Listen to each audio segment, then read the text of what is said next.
So the idea behind this, which is our second episode of the Think Like an Explorer video blog,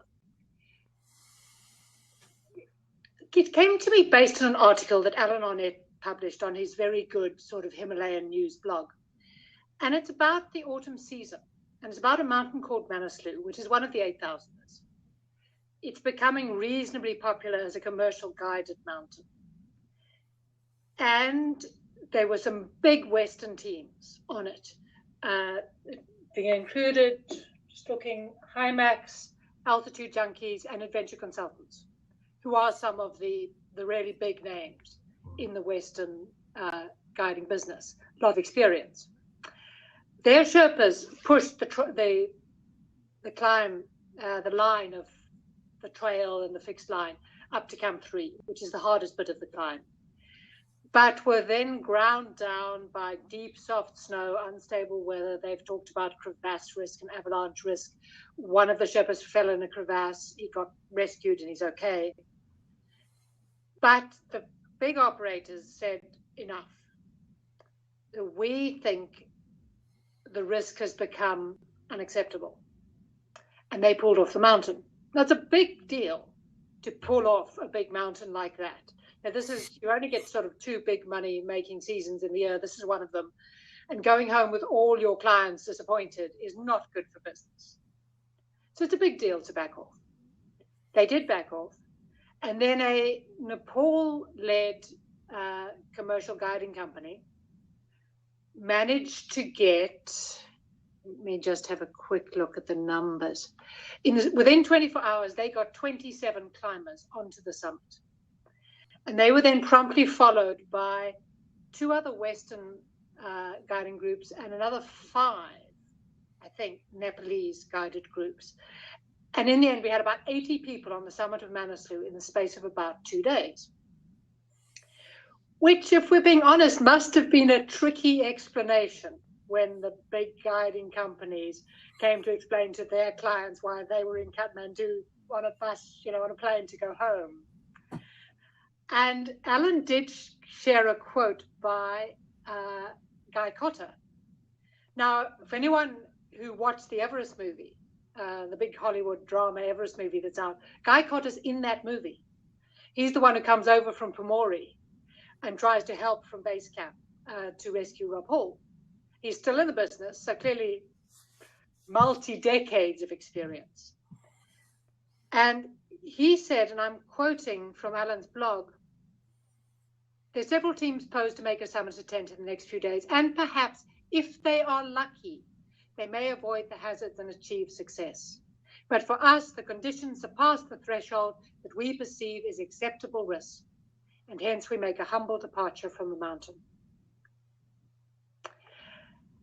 Now, I've been here. Nigel, I'm sure you've been here, and I'm interested in exploring this grey area when you're trying to make the best possible judgment and you're caught between being brave, being a winner, pushing on, not giving up too easily, or remembering that you're risking people's lives doing this, and no one mountain is, supposedly worth dying for.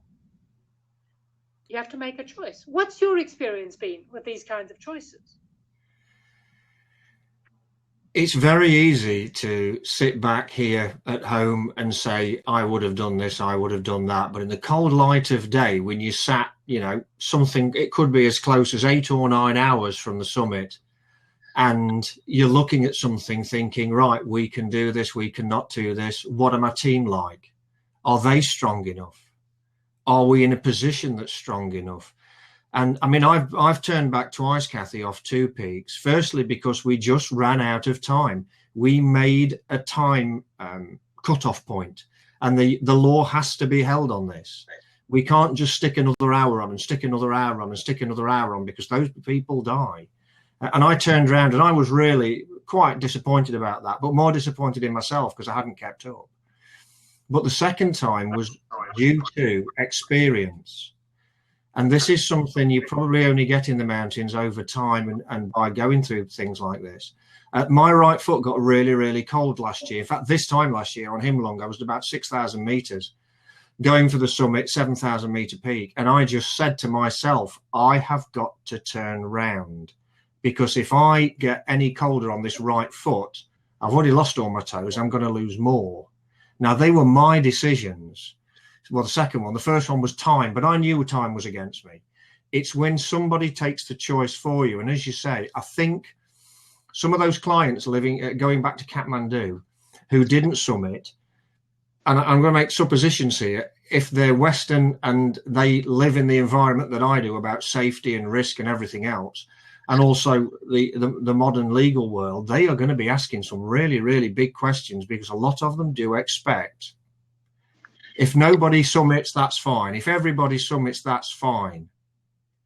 It's those in-betweens where people start to ask questions. Yes, I think it's that grey area that's so difficult and so interesting.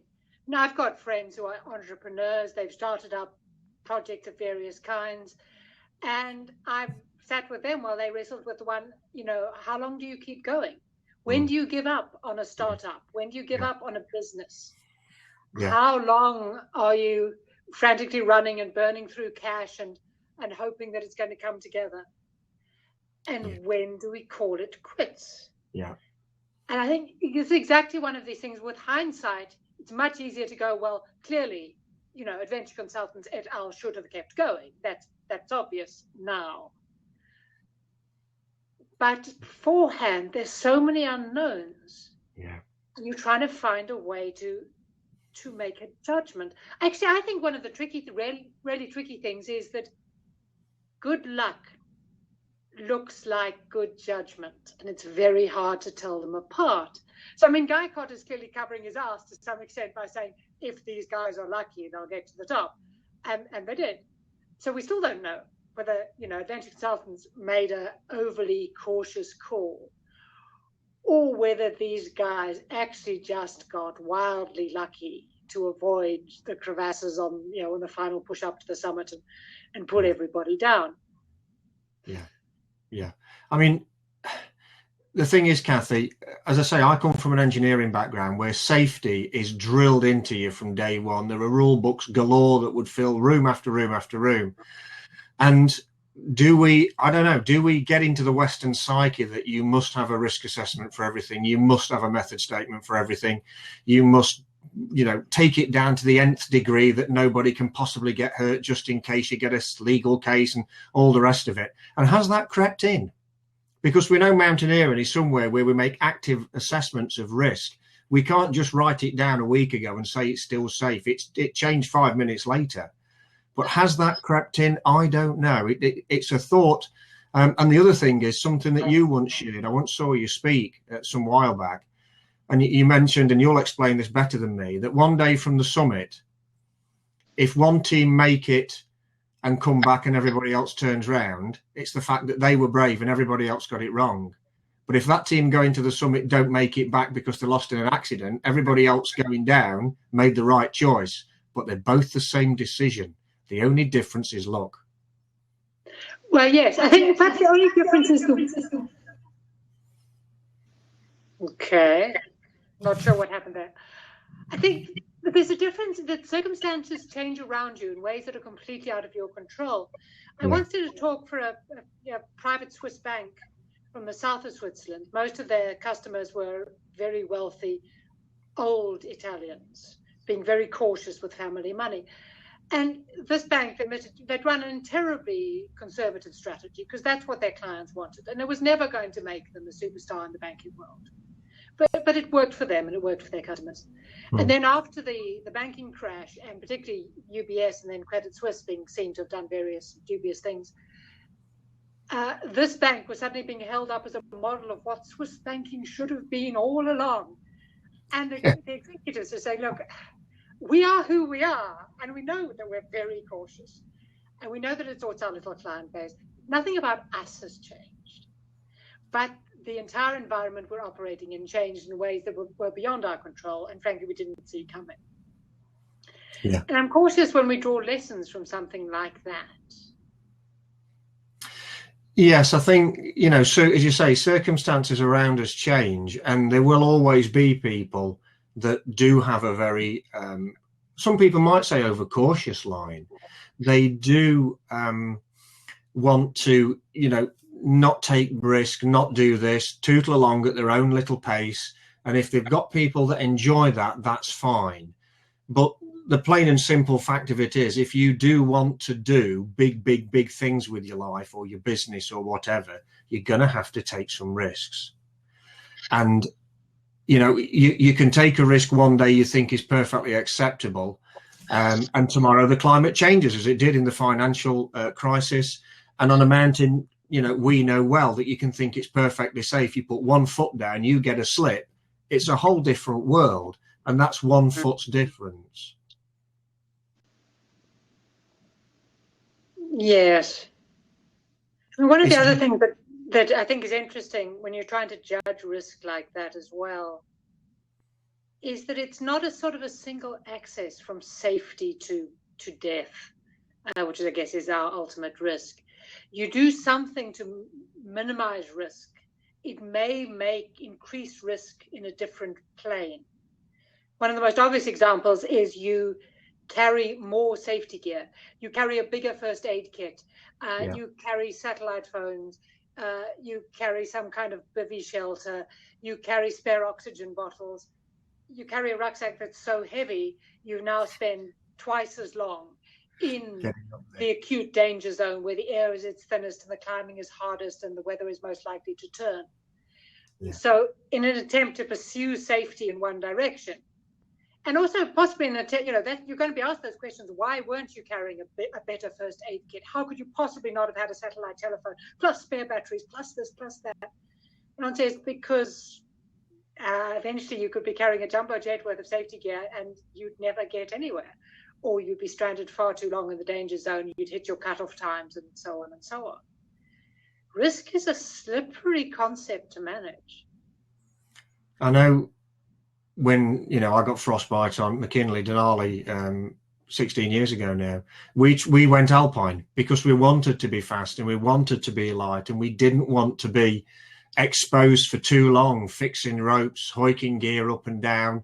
But as you say, you don't have all the tents and sleeping bags with you. The idea is get up there, be quick, make your summit attempt, come down, go to bed. We got caught out and we had to make some pretty harsh decisions at the time. And I'm very lucky to have been airlifted off and still be alive.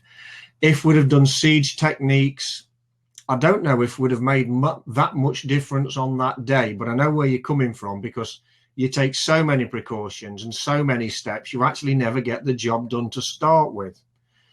But there's something else here for me, and it's something I felt on the hill before and I felt with business before, is what is my gut feeling? How do I feel on the day? What's going on in my mind to make me happy to say, this is the day, let's go and do it? Because I have also had days of this is just not right. And I don't think that's easy to write down, to describe. It's something you feel in your own soul, in your own nerves, in your own bones. I'm sure you've had it yourself. But it's so difficult to try and clarify that and get us out of this grey world. Yes. I don't know. I find gut feeling curious concept, because if you say that gut feeling is essentially, I guess, experience built over time, that's really what's talking there. The trouble with a lot of what we do is we don't actually have very good feedback mechanisms. Like an example is when you're skiing in avalanche terrain, every time we ski down a slope and it doesn't avalanche, we still don't know, because the nature of avalanches triggered by people is there are hot spots under the snow, and therefore you could have been skiing between hot spots on what was a thoroughly dangerous slope and have got away with it. But you'll never know that. So our reinforcement is quite limited. It's reinforced when things go dramatically wrong, like they did for you on Denali, or when we're in an environment where they go dramatically wrong for people who are very close to us and made a slightly different decision. But a great deal of the time, we're doing stuff, it worked out, and human nature says we probably attributed to good choices and then put that into our gut feeling experience bank. But we could be wrong. We could have just been coasting on good luck. Yeah. Yeah, I think people underestimate the value of luck sometimes. I know it's not something that, we can't buy it. We can't go to a shop and get a box of luck and take it home. Oh, wouldn't life be good if we could? But we can't. And I know I've been lucky on some positions where I have been absolutely scared to my wits. But by keeping your head, and I think that's something important, keeping your head helps. And that's something in business as well. It's very easy when the going gets tough and, we've done the long nights and financially it's hard work. There are some days where you've just got to not lose it and you might know it's going to work, but it's so easy to flap and it's so easy to lose. Emotion gets so heavily involved in it that all of a sudden it's, I can't cope, I can't do this. And you start going into a downward spiral. I've seen people do this on the hill and you've had to take them down. They may fear and think they're in a difficult position. Other people think this isn't difficult. Climb with a mountain guide who goes up an E6 and they say, what's the problem with this? And I'd be hanging on underneath thinking, this is the end of the world. I can't do it. It's that perception again. So, how do you think we improve the choices we make? And I mean, I'm talking in this gray area. Obviously, big picture stuff, you do your training and so on. But for us as climbers, as business people, in a culture that is pretty harsh about failure and has some pretty, facile worship of success, the whole winners never quit type of thing. And basically, if you failed, there was something morally wrong with you and that kind of stuff. And yet we're trying to do stuff that is genuinely innovative. Mm. I think a lot of it's as much research and information as you can. It's very easy to go headlong into something with, not good information, not good background, and whether that be researched on the internet, local knowledge, people involved in the environment, the industry, whatever it is. We need to have used as much relative, obvious and good information that we can get and then make our choices based on that. Yes, I talked about gut feeling earlier, but as you say, that comes from knowing other people know what's going on. People have perhaps tried this before. They know the particulars of the area and things start to fall into place, because only then can we make any kind of judgment. If we start basing it on what somebody might have said that's hearsay, well, we're going to be walking into a trap. Yes, I think that's a very good one, the detailed preparation. But I think there's something else as well that's worth trying, and climbers certainly don't often do it. And that's the post-mortem of any situation that was dubious. Yeah. Because the truth is, most of us, there's a lot of nervous laughter about, oh, Christ, we managed to get away with that. Well, personally, a certain amount of drinking, possibly. And then people just don't talk about it. No. I mean, I know some friends who've had some fairly spectacular things go wrong, and they have never talked to each other about it. But I think there's an uncomfortable feeling we might have to start pointing fingers and assigning blame and so on. But a lot of the business research seems to be saying you gain an enormous amount out of a post-mortem. Okay, yes. What did we choose? Why did we choose it? Looking at everything we know with hindsight. Let's do our own hindsight. How much of that do we think was actually luck and we pushed it too far? Or, yes, we were lucky, but we made solid choices and we still had a margin of error and so on. I think that's something that the climbers I know, we don't do that. And we're missing a trick. The only time, actually, with my experience with climbers, you ever hear about all the near misses and all the chaos that happens is when we give lectures. I mean, usually because that's what people want to hear about. They're not, okay, it's a nice, pretty mountain. We all climb it. It's all great. That's wonderful. Now tell me about the disastrous bit, because that's what everybody wants to know. And we go, yeah, thanks a lot. Okay, well, I nearly died, but you're really enjoying this, aren't you? And when I lecture, I talk about frostbite. People love it. And like, I lost my fingers. And you're loving this.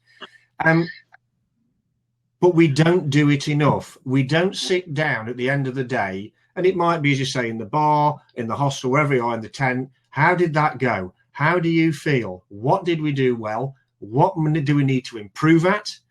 How do we need to get better if we can get better? Or do we take a decision of this is not really for us? And we need to be big enough to stand up and say, this isn't for us, and we are going to, turn around, go home, or do something else, and we're going to move on with the lessons that we learned and take those lessons with us, because it's so easy. I've seen so many times people do this. They make a huge review, they write it all down, it's all very wonderful, they put it in a box, and then they do it again. And if you do the same old thing, the same old way, again and again, you get the same results, nothing changes. Okay, so where do you think they should have gone with that then? I think the big review is probably too much for people to absorb. Pull out 3 key points and, plaster them on the whiteboard at the business, put them on a cheat sheet you carry in the top of your rucksack, say, these have been weak points in the past. These are 3 things we must keep an eye on. I don't know. What do you suggest? Yeah, between 3 and 5, I won't go any more than that. We're trying to climb a mountain, not, execute each other in public about who did what. But I think that's a big thing as well, because certainly some cultures will find finger pointing really difficult. I've worked really hard today. Don't you dare criticize me. But have you worked effectively doing what we wanted you to do? Or have you just sailed off on some salient, which is great having a good time, but doesn't achieve the goal? But certainly, a lot of us as climbers or people working in business, at the end of the day, we might sit down with a coffee, we might relax somewhere. And I find there's a really good time. Pick 3 or 4 out, as you say, just review them, go through them. There's no need to criticize each other horrendously unless somebody did something really stupid. Learn from them, move on, and perhaps set some targets to look for. Okay, rope safety was poor today, or who's doing the finances? You're not paying invoices on time. We keep getting these messages off folk. This is what we need to look at. Let's get it changed. Let's improve it. Next issue. And I actually think that there's another benefit from doing something like that, which is because we all live in a world where we're being watched by others and assessed, and it affects our careers and what projects we get next and so on. We're going to have to justify decisions to people who weren't there and don't have the full context. And if we are more specifically thoughtful about why we do it, why we chose not to do it, and how we learn in that setup, I think it's easier to make an intelligent, articulate justification of what we did. And that may be important for the people who we're leading, who are now confused by the fact that we were going for this and now suddenly we're backing off and other people aren't, and what the hell's going on. And then it's important when we talk to whoever it is, the sponsors back home, the investors, the media. If you've taken the time to think about why you're really making those choices, then it's much easier to explain to others what was going on and why you stand by what you've chosen, which is what Guy Cotter did in a pretty intelligent, clean way. Yeah. I know on Himlung last year, there were 5 of us going for the summit. I came back down. I was really scared that I was going to damage my right foot again. I came back down, got in my sleeping bag, cried a lot, recovered okay. My foot tingled for a while, but it was fine.